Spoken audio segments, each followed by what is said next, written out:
Hi, I'm James Bell, Calgary's Wine Snob, where I'll be examining the best boutique wines that Calgary has to offer, the personalities who go out and bring these wines back to Calgary, the stores that sell them, the restaurants that serve them, and most importantly, the dishes that go best with them. Whether it's dessert, breakfast, sushi, Alberta beef, we will have the best products available to you in our market and the best dishes that go with them, served by the personalities behind these wine stories. Join me here.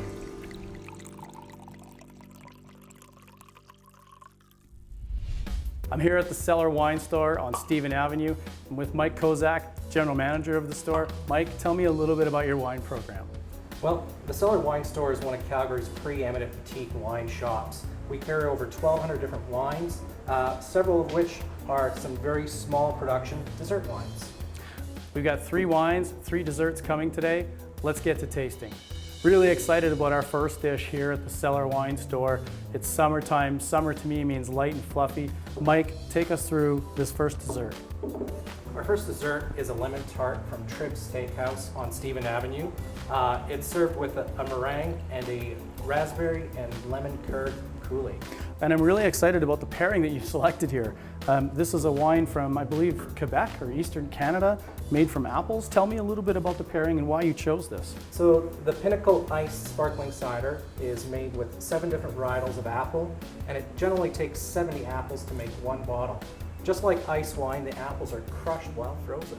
Fantastic. So very similar to our production of Canadian ice wine. What is it about ice wine that from your perspective really goes well with the tartness of this lemon? Probably the biggest thing is that, with the sweetness of the ice wine or the ice cider, the acidity of the wine is preserved, which helps clear your palate to make, your food taste fresh. Yeah, fantastic. Very light on the palate. Our second dish today looks absolutely outstanding. Mike, take us through exactly what this dish is, and I'll pour us some wine and you can take us through the pairing. Well, our second dessert of the day is a warm chocolate and walnut sticky toffee pudding with a whiskey toffee sauce. And then of course finish off with a little bit of vanilla ice cream. And it looks like we've paired this with a lovely Solera. Walk me through this wine and why you've chosen it with this dessert. So, like all sherries, the Solera is a fortified wine, high in sugar with good balancing acidity to complement almost any dessert you want to throw at it. But the weight of the wine is very important to kind of counterbalance the chocolate of this dessert.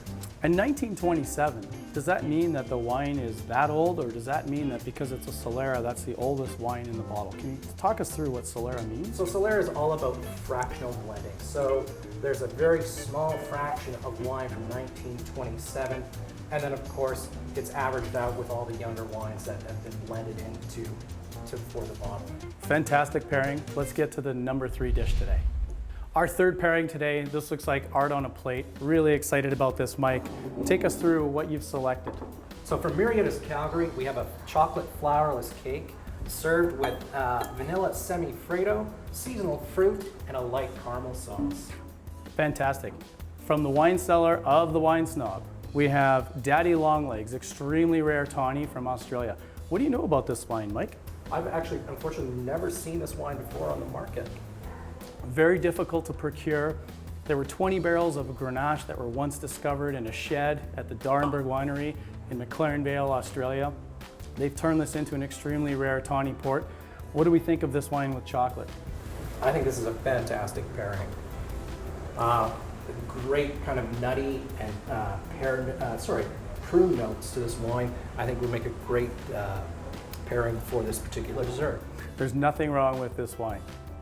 See you next time on the Wine Snob. Cheers. Cheers.